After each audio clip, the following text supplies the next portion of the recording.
Assalamualaikum warahmatullahi wabarakatuh. Waalaikumsalam warahmatullahi wabarakatuh. Selamat malam. Perkenalkan, saya Lutfi sebagai moderator pada virtual tour kita pada hari ini. Nah, kita di sini kan kita membuat virtual tour untuk orang-orang yang pengen tahu nih, gimana sih salah satu kota di Turki yaitu Kirkkaleri. Nah, di sini kita punya salah satu volunteer kita yang sekarang berkuliah ya silakan Dista. Halo, selamat malam Indonesia. Eh, ini suaranya berisik gak? Enggak terlalu berisik kok. Masih bisa kedengeran. Soalnya lagi di tengah-tengah kota kan. Jadi kayak lewat-lewat mobil. Oke. Jelas kan ya Kak suaranya? Alhamdulillah terdengar jelas. Oke. Oke. Ya, mungkin teman-teman ya sebelum kita mulai touring virtual touring. Jalan-jalan kita. Jalan-jalan Ya, kita. Izinkan saya buat memperkenalkan diri saya ya. Nama Reza Dista Satria. Terus sekarang lagi kuliah di Kirkkaleri University jurusan Teknik Software Engineering tahun Bingung pertama. tulisannya kayak gimana? Ini tulisannya kayak gini. Ah iya itu tulisannya. Itu sebenarnya nggak ada titik. Nama dari kota Kirkkaleri itu apa sih? Kalau boleh diceritain, mungkin Dista tahu. Nih, ini nama, mungkin ini salah satu namanya ya. Salah satu monumennya di iya, salah satu Kirkkaleri. Kelihatan kan ya? Krk tuh kalau misalkan kita bedah ya Kak, dari nama Kirklareli, Krk kan artinya 40. Nah, Kirklar itu, lar tuh, mungkin kalau udah ada yang pernah belajar bahasa Turki, lar-ler tuh kan buat imbuhan jamak ya. Nah, jadi Kirklar itu ibaratnya kayak Kirklar, artinya sesuatu yang berjumlah 40. Oh. Nah, Kirklar, kita bedah satu-satu nih. Kirklar itu sesuatu yang berjumlah 40. Nah, habis ditambahin Eli. Nah, apa sih makna dari Eli? Kalau misalkan udah ada yang pernah belajar bahasa Turki juga, Eli itu ibaratnya kayak buat orang, misalkan Indonesia lelar, Indonesia le, misalkan Amerika le, kayak gitu, kayak imbuhan orang, kayak keluarga negaraan gitu. Wow, menarik juga jadinya ya. Jadi Krk, lar, Eli, kalau misalkan kayak diartiin satu-satunya gitu. Itu berarti kalau digabungin artinya orang-orang yang berjumlah 40. Maksudnya kayak gitu. Itu panjang tuh Kak sejarahnya. Soalnya zaman dulu tuh Kirklareli itu termasuk kota yang paling diributin. Jadi zaman dulu banget pas tahunnya aneh lupa ya. Saya lupa Kak kira-kira kapan. Cuman awalnya itu Kirklareli itu ditutup dikuasain sama negara Persia. Oke. Nah, semenjak Persia abis itu diambil tuh sama negara dari wilayah Makedonia. Nah, setelah Makedonia kan abis itu udah berdiri kan Kak yang zaman-zaman Bizantium itu. Iya. Kerajaan Romawi. Nah, kerajaan yang diambil juga tuh. Timur Tengah itu. Diambil juga tuh sama Bizantium. Nah, habis itu zamannya Utsmani pas Sultan Murad pertama, lalu diambil lagi jadi wilayah Khalifah Utsmani. Tapi pas perang pertama Kirklareli itu diklaim sama Yunani pas tahun 1920. Dan akhirnya Kirklareli kembali lagi ke Turki pas tahun 1923 kalau nggak salah ya. Pokoknya pas perang dunia pertama setelah 2 tahunnya tuh kembali memerdekakan diri terus masuk ke Turki gitu. Jadi nah pas di masa itu, pas yang memerdekakan diri itu, Kırklareli itu buat merebutkannya tuh ya, itu butuh 40 mengorbankan 40 prajurit yang terhormat ibaratnya gitu. Pas zaman dulunya. Wah. Menarik juga Akhirnya ya. Menarik juga. terjadilah nama Kırklareli gara-gara Kırklareli itu dibentuknya sama direbutkannya itu oleh 40 tentara kayak gitu. Cukup menarik juga ya dengan sejarah dari nama Kırklareli itu sendiri. Wih, ngomong-ngomong itu apa tuh di kanan tuh? Yang mana? Ini kanan. Iya. Nggak, ini kanan. Ada teralis-teralis atas tuh. Oh, ini. Iya, itu apa tuh? Teralis. Oh, itu stadion ya? Iya, ini stadion. Oh. Ini kita lagi mau ke arah stadion. Mungkin buat ini aja kayak tempat ya. Buat ngenalin juga gimana sih kalau orang Turki itu kayak mau berolahraga atau beraktivitas gitu. Stadionnya buat umum atau kayak khusus doang, kayak GBK gitu. Iya. BTW gini Kak, kalau Gelora Bung Karno tuh dibuka 24 jam atau gimana tuh Kak? Kakak pernah kesana? Kalau nggak salah dia tuh malam tuh udah tutup sih, seingatku. Sekitaran jam 9-an tuh sebenarnya kalau sebelum pandemi kayaknya sebelum 9-an dia udah tutup kalau nggak salah ya. Habis itu setelah pandemi ini sekitar jam mungkin maghrib ke jam 7 kali. Jam 7 terakhir orang harus keluar. Mungkin ya, aku nggak terlalu tahu juga mengenai situ. Kalau di sini gimana tuh? Kalau di Kırklareli waktu pas kemarin pandemi emang ditutup terus tuh Kak. Jadi kayak dibatasin.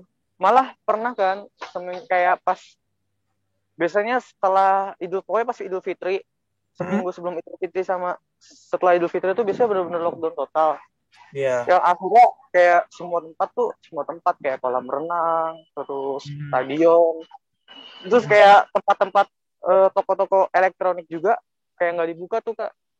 Wow. Bener-bener di lockdown. Cuman gara-gara sekarang kan udah dibuka lagi. Jadi stadionnya udah beraktivitas. Terus orang-orangnya udah boleh lari-lari gitu di stadion. Mungkin nanti kita lihat ya gimana sih kalau orang Turki olahraga di stadionnya. Bentar ya. Kayak gini nih teman-teman nih stadionnya. Kalau bisa dilihat. Mungkin kayak stadion biasanya kali ya. Di Indonesia juga. Ya mungkin kayak stadion kota kali ya. Ukurannya ukuran stadion kota. Kalau boleh tahu itu namanya apa sih? Nah, stadionnya. Iya, nama stadionnya. Kırklareli Atatürk Stadium. Kayak gini bukan sih tulisannya? Yang gimana Kak? Kırklareli Atatürk Stadium. Iya. Kayak gini ya. Mungkin kalau teman-teman ada yang pengen tahu tulisannya kayak gimana? Seperti ini. Ada 2 titik di atas U-nya. Iya. Kan mungkin namanya diambil dari nama kotanya sendiri ditambah Atatürk. Jadi Atatürk kan ya mungkin teman-teman tahu lah ya Atatürk siapa. Atatürk tuh yang kayak ibaratnya kalau Indonesia itu kayak si Soekarno lah gitu. Nah ini orang-orang udah kayak mulai beraktivitas lagi tuh, udah ada yang lari, ada yang kayak tuh ada yang latihan volley kayak gitu, ada yang latihan bola.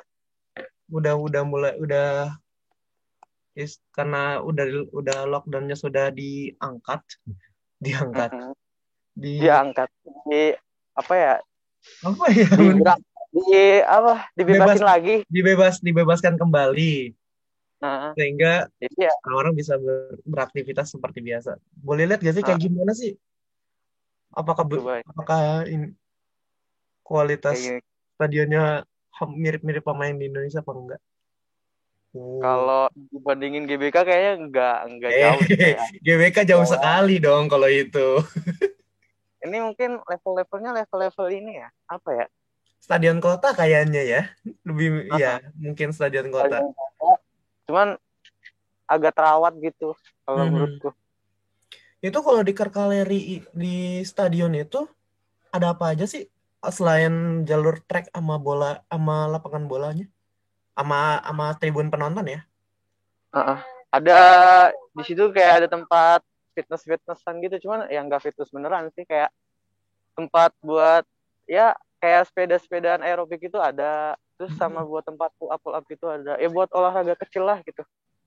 Ada Jadi kalau ada apa Kak?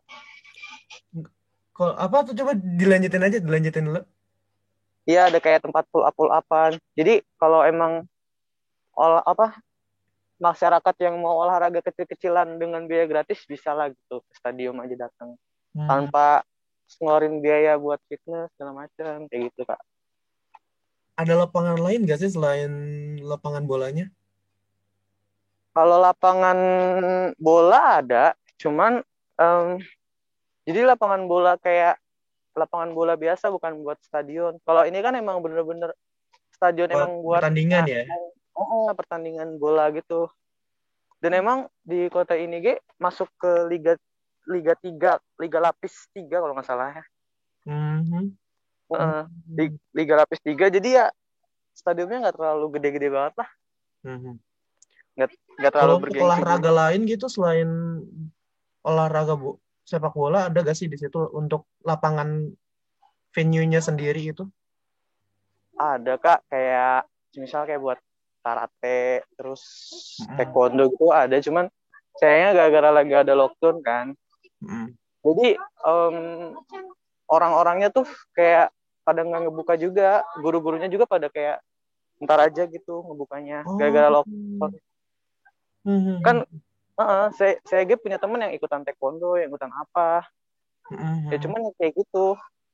Guru-gurunya juga pada paham gara-gara lockdown ini, jadi mereka belum pada buka. Paling kalau menurut saya bukanya pas minggu ke depan Kak. Wah, ini ada juga nih yang nanya nih di itu di kita ini, Kirkaleri itu negara bagian Eropa Turki ya Kak? Iya, betul banget.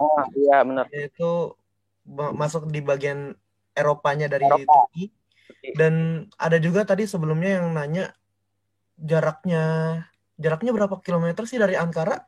Kalau dariku sendiri, yang aku tahu dari Google ya, mungkin juga Dista mungkin kalau pernah nyobain dari Ankara, dari Kirkaleri ke Ankara, mungkin pernah nyobain itu 656,1 kilometer.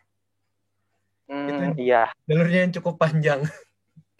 Ya, lumayan. Yang mana pusat-pusatnya aktivitas transportasi, aktivitas kayak bisnis, pendidikan, terus kayak bandara, itu intinya sebenarnya bukan di Ankara, intinya tuh sebenarnya di Istanbul, kayak dari luar negeri. Ibaratnya Istanbul tuh kalau kita gampangin ya, kayak New York-nya gitu loh Kak. Pusat perekonomiannya ya. Oke. Wow. Nah, ini itu venue-venue-nya ya. Bola. Ya, ini nama akademiknya Sport Toto, cuman ya kurang terlalu ini kalau di Turki kurang terlalu bergengsi ya. Cuman ada sih yang masuk anggota tim. Ada. Cuman biasanya yang masuk anggota timnya tuh ngambil dari anggota-anggota lain yang Liga 1. Kayak misalkan ibaratnya kalau di Indonesia ya jadinya. Ngambil dari Persib ibaratnya, atau enggak dari Persija. Diambil semua, kumpulin. Mungkin yang emang udah mager main lagi di Persib atau Persijanya tuh biasanya dikumpulin di Kirkaleri. Nah ini kayak itu kayak yang saya bilang, tempat-tempat kayak buat olahraga kecil. Ada anak-anak kecil lagi latihan juga. Itu buat apa juga. Kayak gitu sih Kak. Orang lagi ngobrol. Bener-bener ini ya. Banyak banget orang ya yang di sana. Iya, cuman sayangnya sekarang hari Selasa ya. Iya, sekarang hari Selasa. Enggak lupa juga. Biasanya kalau hari Sabtu pas belum lockdown nih Mah ya. Ini stadionnya kayak ngadain liga gitu. Kan emang di sini pertandingan liganya emang agak teratur ya. Jadi setiap Sabtu itu permainan liga gitu. Jadi misalkan ketahui lawan siapa atau enggak lawan tim mana gitu. Mana ya. Dan ini pun rumputnya tuh kayak bener-bener ini loh teman-teman, kayak bener-bener dicukur terus. Dicukur sih bahasanya. Bener Dipotong ya. sih.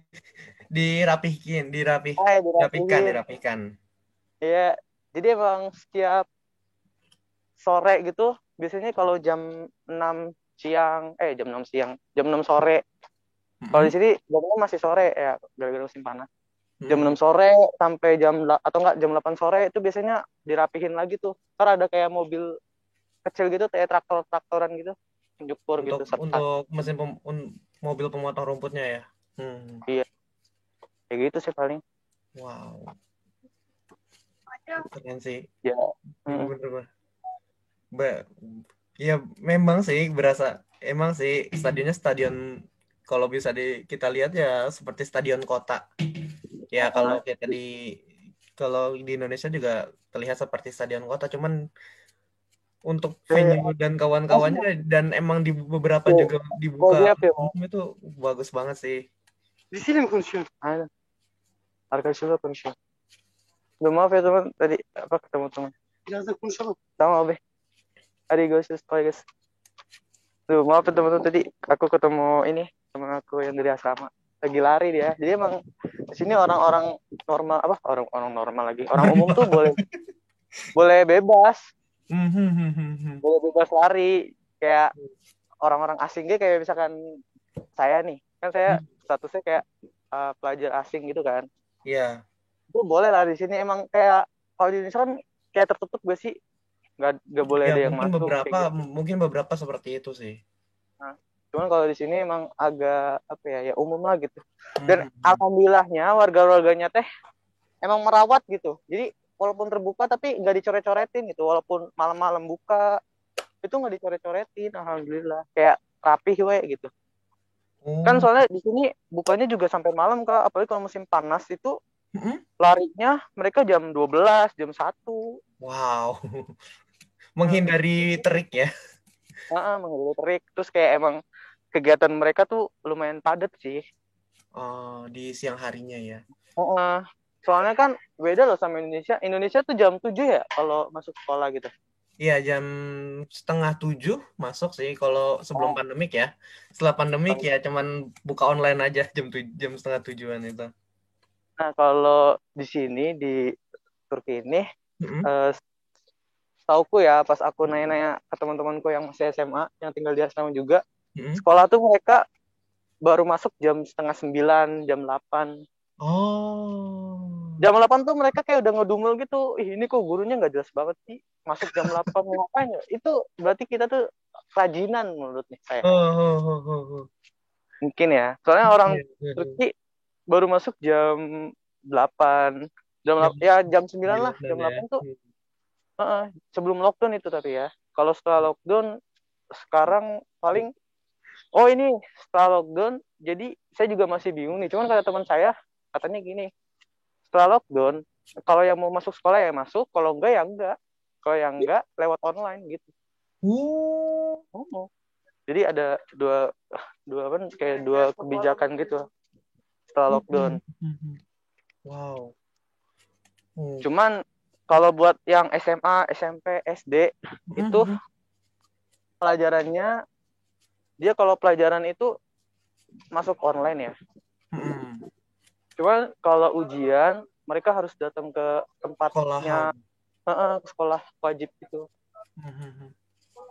Paling kalau itu pas pandemi juga kayak gitu Kak, pas masih lockdown juga kayak gitu. Oh iya? Pas pandemi juga kayak gitu. Paling yang agak beda tuh Unif Kak. Kalau Unif tuh semuanya online, kayak belajarnya juga online, terus ujiannya juga online. Ujiannya kayak gitu, kayak Google Form, seperti biasanya yang isi kawan lah ya. Paling agak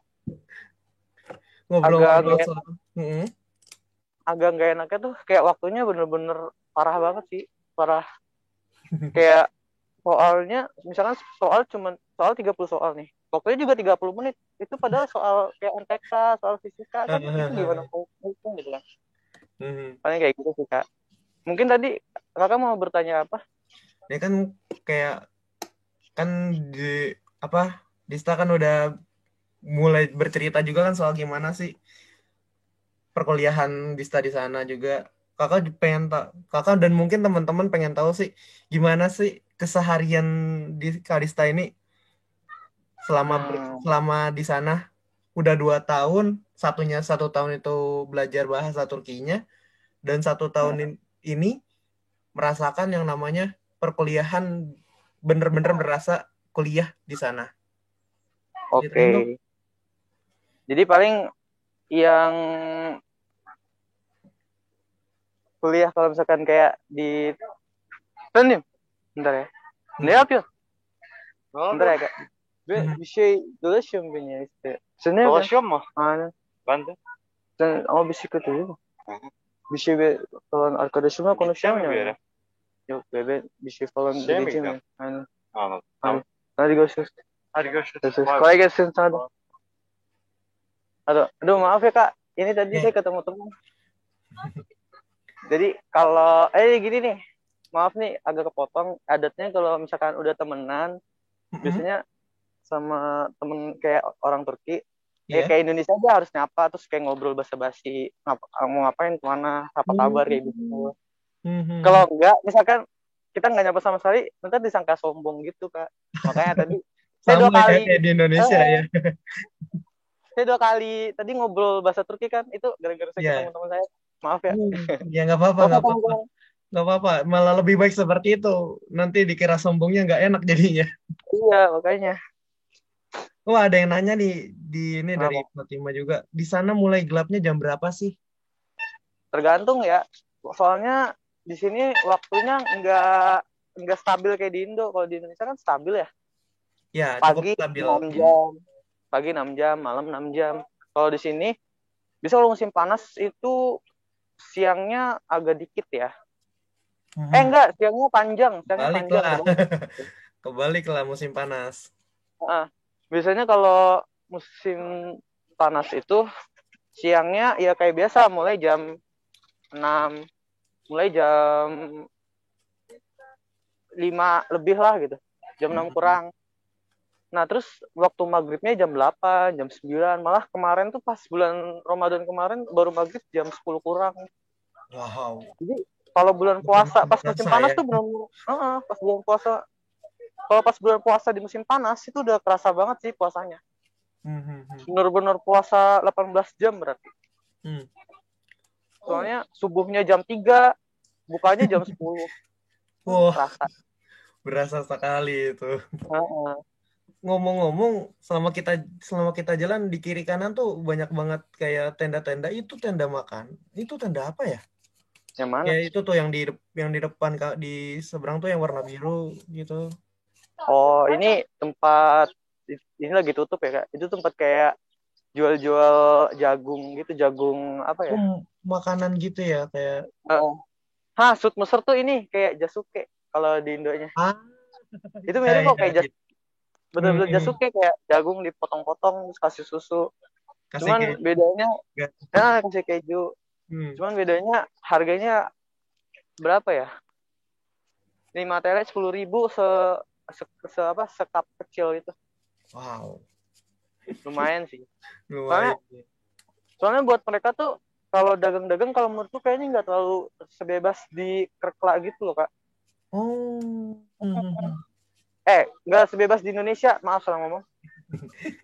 Nggak sebebas di Indonesia. Jadi kalau misalkan di Indonesia kan kayak sebebas-bebasnya ya harganya berapa ya? Di sini kayak udah diatur gitu kak. Terus kayak toko-toko jajanan gitu kayak kurang enak gitu kalau di sini. Oh iya? Jadi paling jajan tuh kayak jajan-jajanan makanan Turki mulu. Kalau enggak yang di Indomaret marketnya. Di minimarketnya ya. Gitu. Kalau misalkan apa namanya? Kayak jajanan makanan, contoh sosis bakar atau enggak kayak Indonesia kan banyak tuh seblak segala macam, batagor, siomay, macam-macam ya. Kalau di sini ya kalau enggak doner, kebab, terus es krim itu aja ya. Ya muter-muter di situ aja makanan. Makanya itu monumen apa tuh? Bisa diceritain nggak sih? Ini. Bentar. Oke. Kak, sambil deketin aja. Itu ada sejarahnya juga tuh kak. Oh ya? Jadi pas masa perang pertama ya, itu kan semasa kayak perebutan wilayah tuh, wilayah ini wilayah yang bener-bener ntar mau ditetapin kan. Jadi Kerkarel ini kan awalnya diambil sama Yunani kan. Sebelum pas tadi saya kan dia ngomong awalnya ini wilayah Yunani. Cuman akhirnya kota ini tuh direbutin lagi sama Turki pakai militer udara, pakai lewat tentara militer udara itu. Nah, peninggalan pesawatnya yang kayak komandannya itu ninggalin pesawat ini kayak buat tanda bukti kalau kota ini tuh direbutin melalui angkatan udara yang benar-benar kuat tuh melalui ngasih pesawat ini Kak. Kenang-kenangannya gitulah. Oh, sebagai kenang-kenangan ya. Ada namanya juga tuh, Istiqbal. Kelihatan nggak sih namanya Istiqbal Gokler Dedit? Nggak kelihatan ya Kak? Kurang kelihatan kayak. Saya ntar ke lagi ya. Hati-hati. Wah.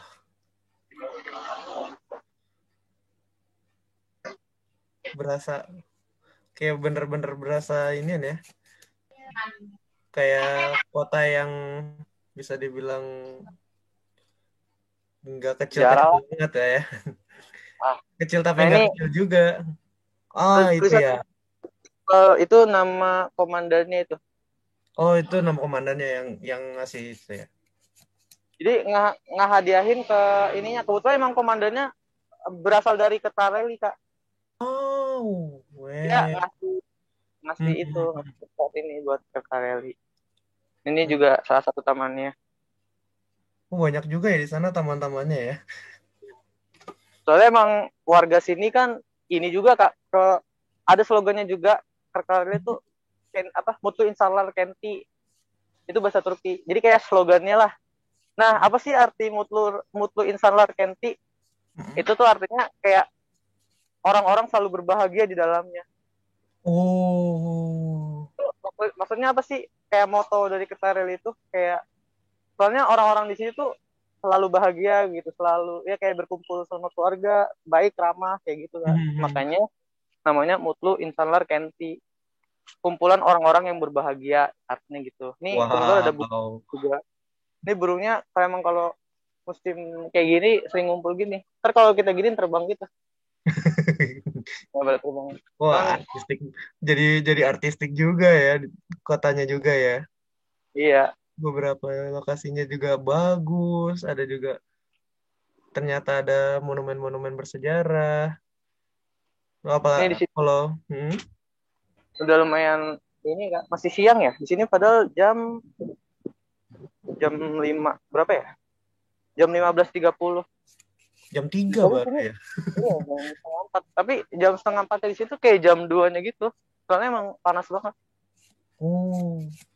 Udah mau masuk musim panas bukannya ya? Apa musim semi di sana? Kayak udah masuk musim panas sih kan. Udah mulai harusnya ya. Harusnya udah musim panas, cuman gara-gara emang musimnya udah rusak. Jadi ya apa ya? Kayak di Indonesia aja gitu, Kak. Seimbangannya lagi rusak ya. Jadi harusnya kalau musim panas tuh total gak turun hujan, cuman kayak gitu gara-gara cuacanya udah kacau, akhirnya turun hujan mulu dari kemarin. Dan sekarang juga tadi udah lumayan mendung. Ternyata di prank Kak. Ternyata malah cerah. Iya, awalnya soalnya mendung. Oh, ini ada patung juga ya. Itu tuh patung itu kan ada patung orang berkuda tuh Kak. Iya.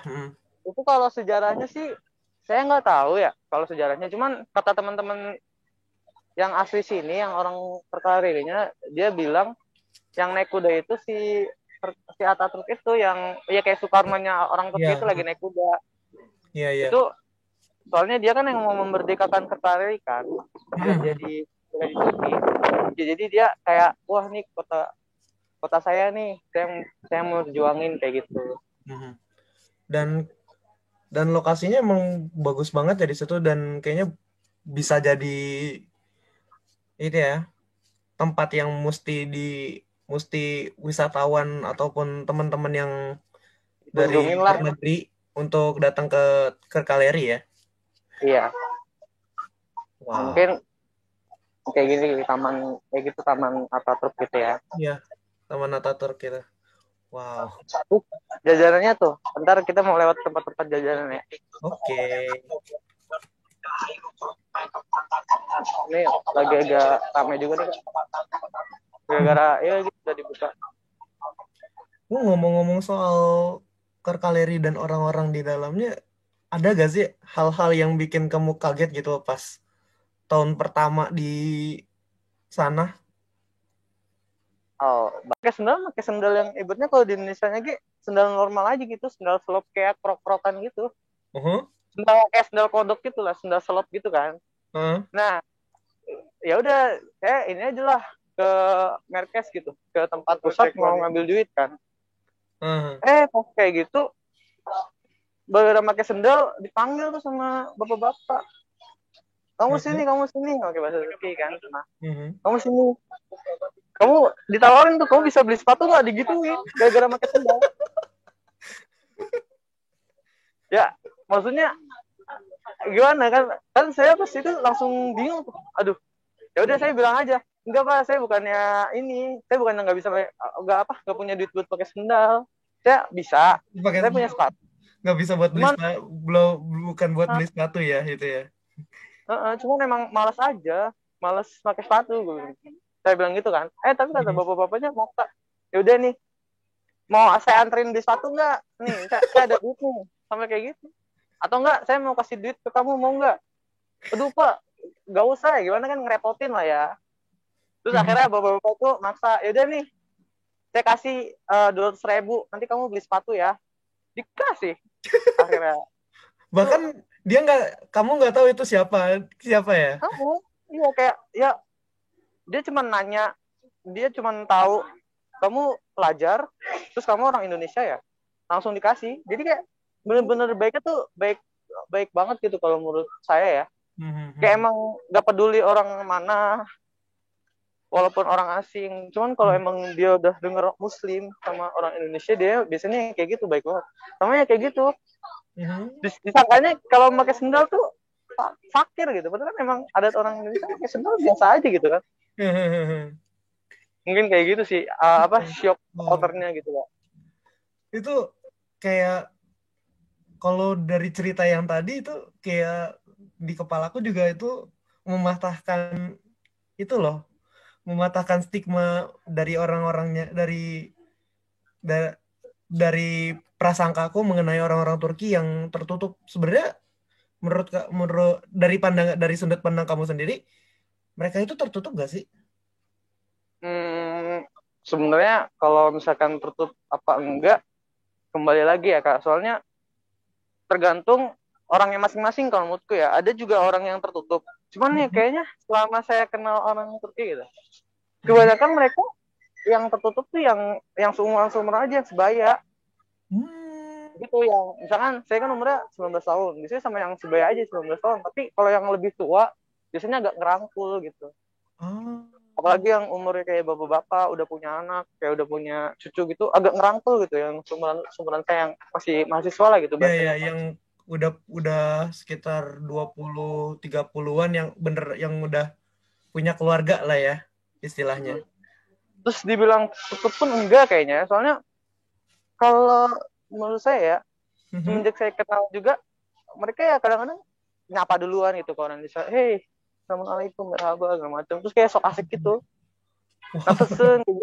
Karena kita belum pernah kenal, semuanya kayak gitu. Nasen Kardashian kayak, apa kabar saudara, gimana, baikkah, gimana Turki gitu. Ya paling kalau gini ya, khususnya paling kalau orang Indo, misalkan orang Indo baru pertama kali ke Turki, paling nanti ditanya kayak gini, gimana nih bagusan Turki sama Indonesia?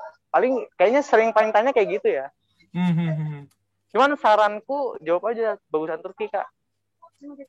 Soalnya kalau jawabnya bagusan Indonesia bisa tanya macam-macam tuh, lu kenapa gini kayak banyak tanya yang akhirnya bakal ada pantikan itu ya jadinya.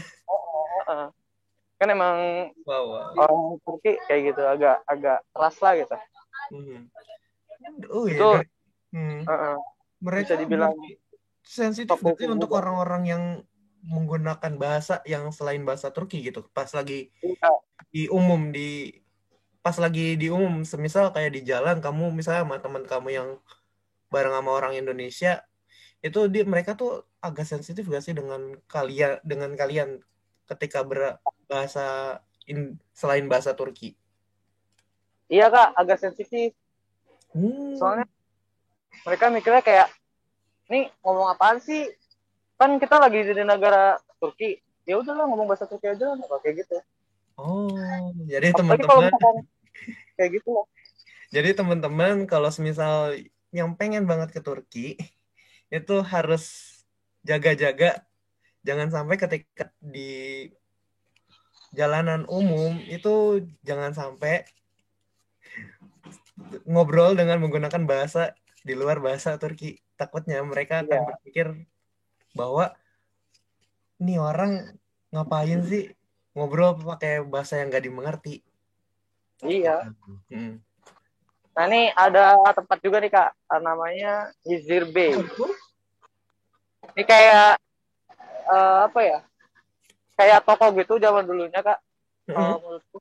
Cuma sekarang ini kenapa ditutup? Gara-gara buat merawat aja Kak. Oh, Gak kelihatan nggak ya? Bentar. dari jauh coba. Nih itu Aku Kak. juga pengen lihat soalnya. Nah, itu. Wow. Itu kayak dulu dipakai buat kayak aktivitas perdagangan kayak gitu. Oh, wah. Cuman sekarang gara-gara apa ya? Pandemi juga. Awalnya tuh masih bisa dibuka dan emang warga-warga kayak ngelestariin gitu Kak. Banyak yang berdagang gitu. Cuman gara-gara pandemi sama merawat ya. Jadi akhirnya ditutup kan. Ditutup sementara lah. Untuk Nanti perawatan ya, biar nanti orang-orang bisa cukup dengan melihat juga nantinya. iya. Nanti saya ada tempat lagi nih Kak. Oke, oke. Ntar kita nyebrang dulu ya teman-teman. Dulu. Terik Nah ini sekali ya di sana. iya, soalnya musim panas. Mhm. Udah mulai ini. Nah ini namanya Taman Dinglogolu. Dingo Golo. Ah, ya itu. Nah, ini termasuk taman ikonik juga nih di Kertari. Soalnya ini udah berabad-abad warga Kertari itu kayak ngeteh, ngumpul keluarga di sini di taman ini. Jadi Wah, pohon-pohon itu emang bener-bener dirawat terus, udah bener-bener tua gitu. bahkan taman-taman pun bener-bener dijaga ya dengan baik ya di situ ya. Iya. Terus ada patung kan. Aha. Itu patung itu termasuk patung uh, Atatürk yang pertama di Turki. Wow. Jadi buat menyambut Atatürk kan emang waktu itu zaman-zaman itu negara Turki masih berdiri kayak ya ibaratnya kayak Soekarno ya gitu masih memperjuangkan kemerdekaannya lah gitu. Hmm? Nah, sebelum merdeka pun patung ini udah berdiri gitu buat menyambut si Atatürk itu Bentuknya. yang kayak Soekarno itu buat datang ke kota ini gitu. Wow, wow, wow. Bener-bener keren sih. Ini salah satu patung pertama ini. Jadi di tempat lain kayak di Istanbul, Ankara belum ada, terkali udah diberdiriin. Karena soalnya emang terkali itu tempat ikonik, salah satu tempat ikonik di kota ini. Salah satu apa ya, buat Kota yang bener-bener ikonik di Turki ya. ya di Turki. Soalnya emang Kertari pun memperjuangkan kemerdekaannya tuh dari sama pertama dari kota Kertari ini Kak. Kayak gitu. Wow. Makanya kenapa ada patung itu Hmm. gitu. Keren sih. Itu Bener-bener keren. mungkin kita enaknya duduk dulu aja kali Kak. Ya, mungkin kita duduk dulu sambil ngobrol-ngobrol lebih lanjut lagi. Tapi sebentar Kak. Ini Hmm. tempat duduknya pada penuh. Pada ini. Tempat lain? Sana tempat lain atau duduk di pinggir-pinggir aja kali nggak apa-apa lah. Nggak apa-apa ya. Soalnya emang adatnya tuh kayak gitu. Kebanyakan yang tua-tua suka ngeteh gitu. Ngetehnya ngeteh gelas kecil. Makanya jangan heran kalau yang jalan-jalan ke Turki biasanya belum mesen belum apa udah disuguhin teh kecil karena itu emang kayak udah adat orang Turkinya. Nah, mungkin kita ngobrol di pinggiran di sini taman aja kan. Oke, nggak apa-apa. Bentar. Aduh. Gimana Kak? Perjalanannya maaf banget. Wow. Kayak sedikit sih kalau menurutku dibanding kayak kota Istanbul, kota Ankara, tempat bursa gitu. Soalnya emang Kırklareli termasuk kota yang kecil sama kotanya nggak padat gitu. Soalnya kalau dilihat juga wilayahnya tuh kayak 10 kali Jakarta. Cuman penduduknya cuma 360.000 doang, Kak. Wow. Padahal tuh 10 kali Jakarta wilayahnya. Kayak gitu. Mungkin ada yang mau tadi ada yang nanya nih. Kenapa? Patungnya apa namanya tadi, Kak? Yang tadi tuh. Patung tadi. Itu mungkin bisa di searching ini Atatürk Heykeli Dinggolu Park. Bisa ditulis di situ. Nanti aku coba tulis pakai spidol. Bentar ya.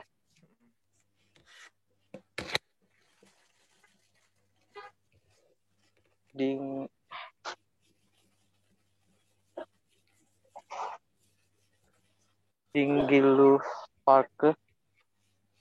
Pakai bahasa Turki apa bahasa Indonesia aja kali ya? Bebas pakai bahasa Turki juga nggak apa-apa. Nanti aku bisa kasih lihat ke penonton. Bentar, Kak. Sambil ngobrol juga. Ini kan banyak banget hal yang terjadi ya di dunia mengenai pandemi ini juga. Dan mungkin Kırklareli juga termasuk kota yang terkena pandemiknya ini.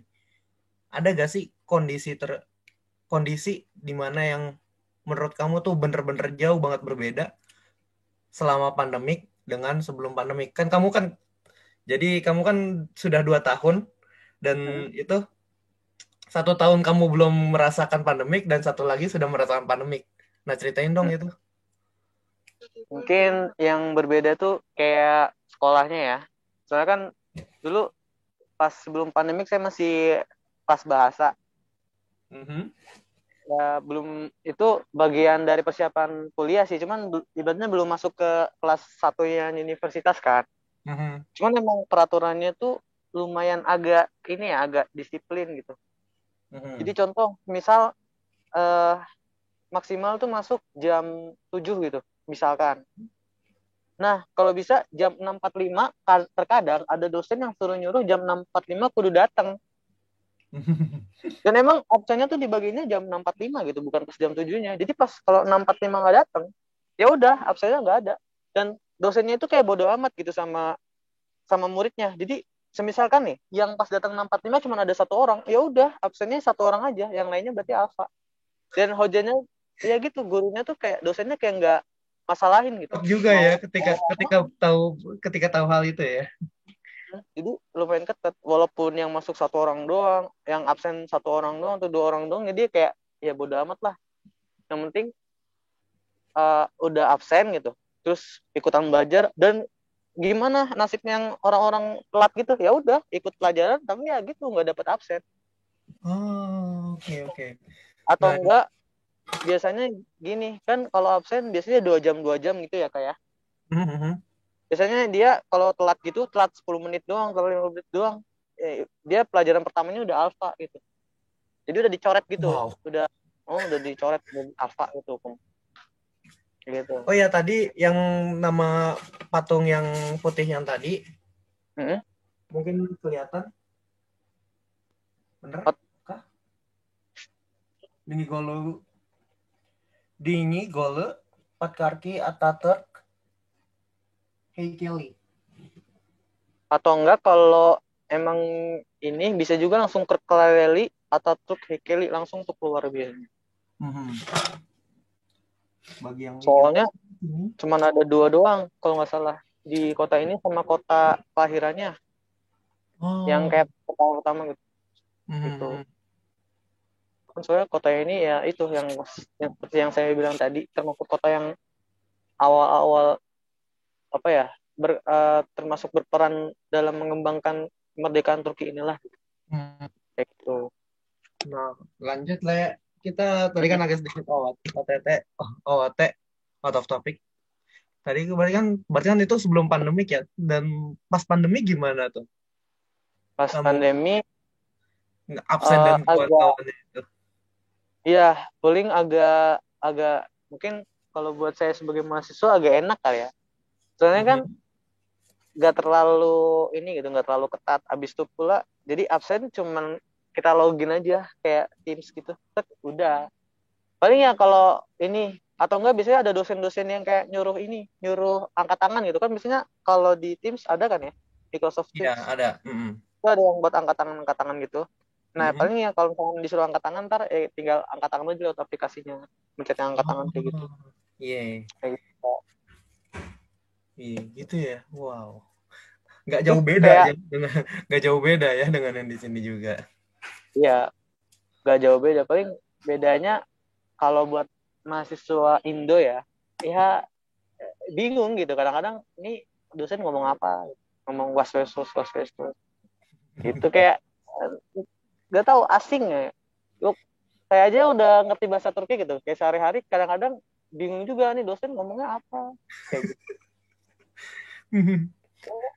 Bener-bener. Parah sih kalau bener-bener agak beda lah gitu bahasanya. Kalau bahasa sehari-hari sama bahasa akademik agak-agak beda lah sama kayak Indonesia kali ya. Kayaknya Indonesia juga kan agak Mungkin. beda kalau bahasa Ya. akademik sama bahasa sehari-hari. Jadi kalau masyarakat asing harus benar-benar ngedengerin detail gitu kalau pas pandemi. Terus pula kalau pas pandemi keuntungannya kayak misalkan kalau kita kan kalau di apa ya lewat Teams, lewat Zoom gitu kan bisa kesimpan kan ya di aplikasinya. Ya. Jadi kalau misalkan kita seandainya lupa nih atau enggak kita nggak paham nih, tinggal diulang-ulang aja tuh videonya. Atau enggak tinggal diputar-putar ulang kan, ditonton Hmm. gitu setiap hari kan bisa. Kalau misalkan offline nggak bakal tuh kayak gitu. Nggak bisa. Jadi ya kayak ini aja, kayak guru aja ngejelasin depan, nulis. Kalau misalkan apa telat datang ya udah wassalamualaikum dah. Gak dapet gitu materinya. Ya enaknya paling di situ kalau online ya. Hmm. Kemudahannya di situ. Dan juga online tuh ada kekurangannya juga sih menurutku Kak. Jadi kan kalau misalkan kayak tugas yang praktek ya, apalagi kan aku jurusan ini ya, teknik yang butuh praktek kan, bener-bener butuh praktek gitu kan. Itu kalau misalkan kayak offline itu rada-rada susah buat ngerjain tugas ya. Karena tugas bener-bener dari kita gitu. Jadi Oh. guru bener-bener kayak lepas tangan. Kayak gitu Kak. Hmm. Jadi Wow. kayak ya udah pemahaman sendiri. Kalau salah beda sama yang disuruhin gurunya dapat nilai 10 dari 100 ya ya udah gitu. Oh. Emang layak Ya resiko gitu. sudah jadinya ya. Kayak gitu kekurangannya juga kan. Makanya sebenarnya kalau dibilang bagusan offline sama online mah ya bagusan offline sih kalau dibilang pendidikan mah ya. Hmm. Soalnya ya gitu. Dan kalau ujian pun online tuh makan waktu yang bentar banget Kak. Jadi aslinya kalau offline itu sebenarnya waktunya sejam gitu. Atau enggak malah 1,5 jam atau enggak 2 jam. Tapi gara-gara online itu gurunya jadi memotong waktu. Jadi cuma setengah jam doang. Malah malah 25 menit kadang-kadang. Itu kan agak itu ya, agak menantang banget kan ya. Apalagi saya sebagai pelajar asing gitu kan. Hmm. Ngerjain soal sejarah 20 soal yang itu tuh harus pakai Google Translate gitu. Soalnya sejarah kan udah beda-beda. Hmm. Itu butuh waktunya setengah 20 menit buat 30 soal. Wah, itu udah parah sih. Bener-bener ngerepotin banget. Kayak gitu sih paling Kak. Hmm. Oh, kan tadi kan di awal juga kamu kan juga cerita-cerita sedikit juga kan mengenai lockdown ya. Bisa Mm-mm. diceritain gak sih gimana sih rasanya lockdown di sana tuh? Rasanya lockdown di sini. Kayak kehidupannya gitu Kak. Hmm. Oh, kalau kehidupannya Selama di lockdown apa sih yang pernah kamu lihat di jalanan hmm, mungkin kalau semisal diperbolehkan keluar rumah gitu? mungkin yang paling beda yang pasti ini ya kayak masker. Aha. Jadi kalau misalkan pas sebelum pandemi itu masker kayak kayak ya udahlah gitu. Hmm. Kayak malah kebanyakan kalau nggak pandemi mah nggak pada pakai masker kayaknya. Gak pada pakai Iya masker. nggak pada pakai masker. Paling yang pakai masker kayak anak-anak muda aja gitu ya. Emang kan ada yang kayak style-style pakai masker. Iya, iya. Dan masker ini tuh kayak ngerepotin sih menurutku, Kak. Soalnya Hmm. kemana-mana harus pakai masker. Kalau nggak pakai masker ya nggak boleh masuk ke market, ke Indomaret, kayak gitu-gitu. Mungkin Hmm. sama sih ya, kayak di Indonesia juga gitu Mirip kan, ya. Kak. Heeh. Tapi kan kalau mengenai peraturan-peraturan, ada gak sih peraturan yang menurut kamu kayaknya nih di Indonesia nggak ada deh? Apa sih? Hmm, Mungkin kamu ada. cerita, mencerita. Jadi kalau di sini itu setiap warga, setiap orang yang tinggal di kota ini, bukan Mhm. kota ini, kota Turki gitu, kota yang ada di Turki, itu nanti dia dikasih kayak semacam barcode gitu, Kak. Hmm. Dikasih barcode, nanti pakai barcode itu eh, setiap penjaga tokonya atau enggak setiap kayak misalkan kita mau perpus nih, Mhm. biasanya penjaga tokonya tuh nanya kodenya mana. Nah, bisa dua cara, bisa pakai nomor atau enggak bisa pakai kayak barcode gitu. Hmm.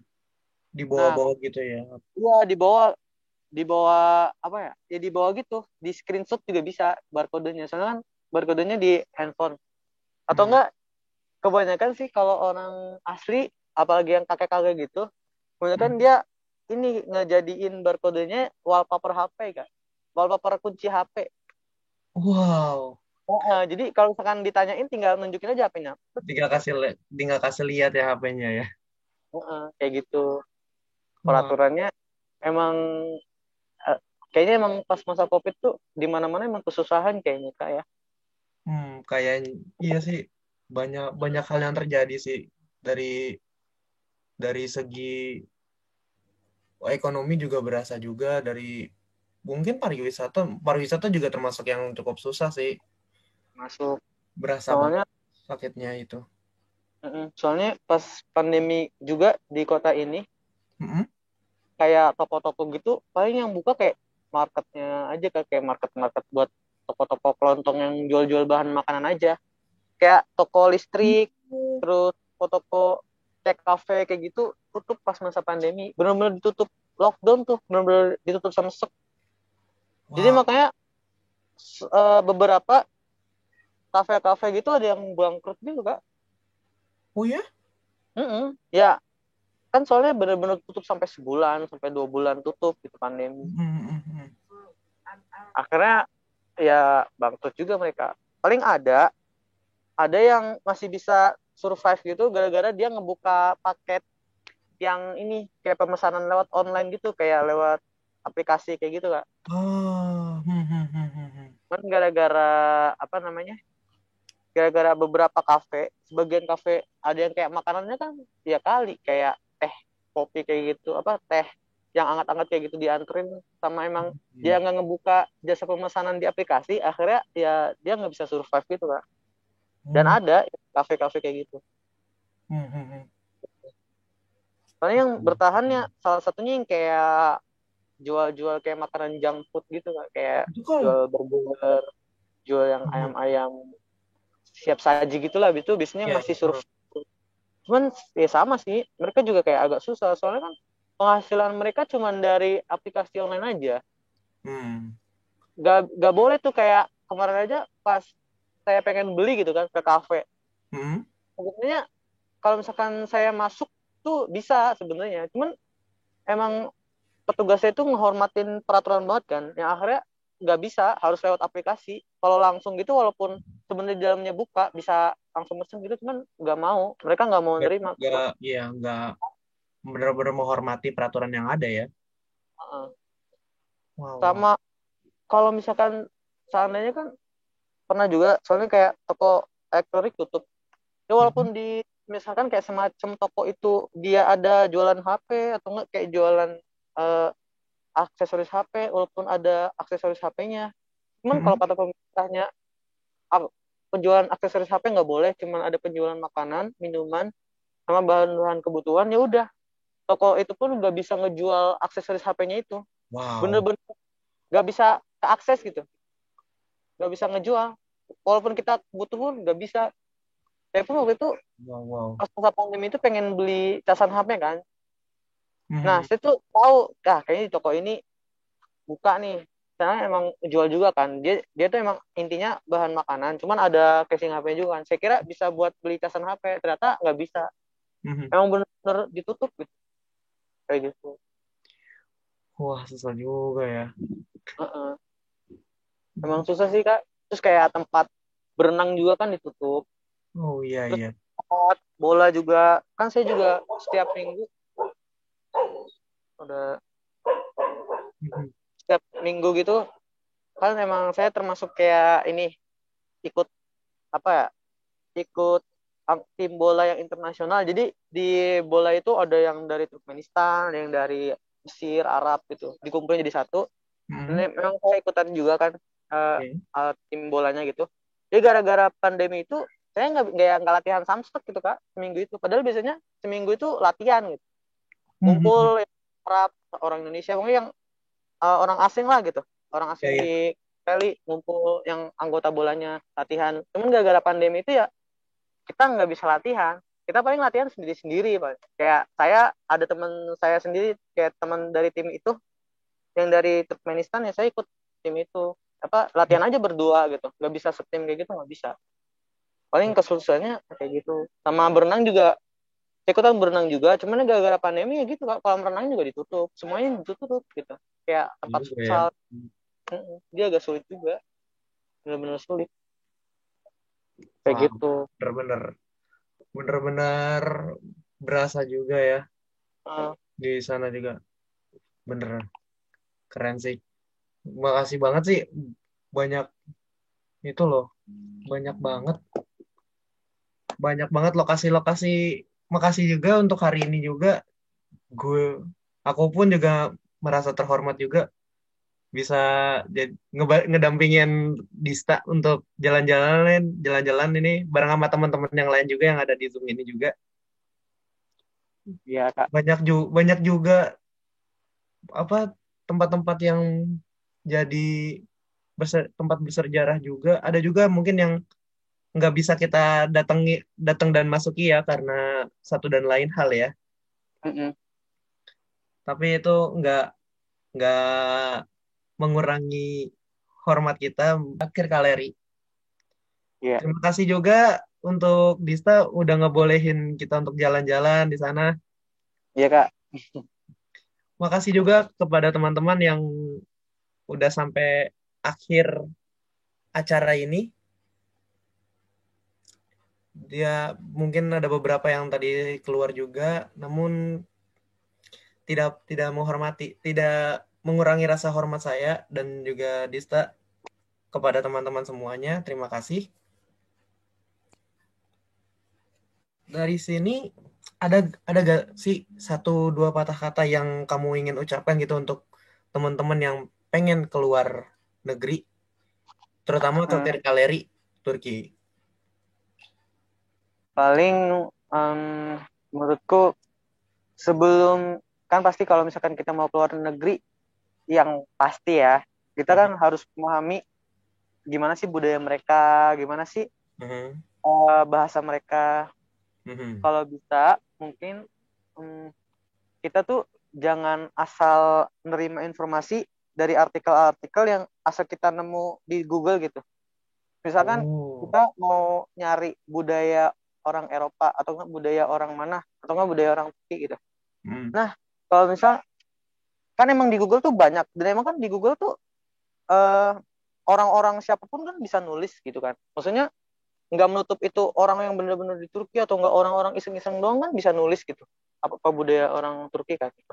Mhm. Nah, maksudku kalau bisa, kalau misalkan nyari-nyari informasi tentang itu, Mhm. jangan langsung diterima, kalau bisa dicerna dulu. Mhm. Gitu. Kalau nggak, kalian tuh, teman-teman sekalian, ngeriset juga gitu. Ini emang bener nggak sih budayanya kayak gini? Mhm. Mungkin bisa dilihat YouTube-nya langsung gitu, YouTube yang pakai bahasa Turkinya langsung. Bisa juga kalau misalkan mau searching gimana tentang Kırklareli, gimana tentang Turki, di Google Translatein dulu aja. Jadi mau searching misalkan budaya tentang Turki kayak gimana, bagaimana budaya Turki, di translatein dulu ke bahasa Turki, habis itu di searching lewat bahasa Turki itu. Mungkin itu lebih, ini sih lebih apa ya, lebih tepat sih kalau menurutku. Atau enggak, mungkin yang lebih tepatnya lagi, teman-teman bisa ini juga kayak informasi berkomunikasi langsung lewat Instagramnya PPI, kayak Perhimpunan Pelajar Indonesia masing-masing wilayah. Misalkan kayak ke Turki kan ada PPI Turki, atau enggak misalkan kayak teman-teman ada yang mau kuliah di Istanbul nih, coba aja teman-teman ini aja ngechat ke PPI Istanbul, atau enggak teman-teman ada yang mau ke PPI Kırklareli, ngechat aja di PPI Kırklarelinya, Kak gimana sih kalau budaya Turki segala macem. Insya Allah kakak-kakaknya juga bakal ngebales kok DM teman-teman. Soalnya anggota PPI juga seneng kalau ada orang Indonesia yang nanya-nanya kayak gitu, yang Terima emang kasih. bener-bener serius gitu ke PPI kayak gitu. Sama paling bahasanya itu harus di ini ya, harus bener-bener dipelajarin juga kayak gitu.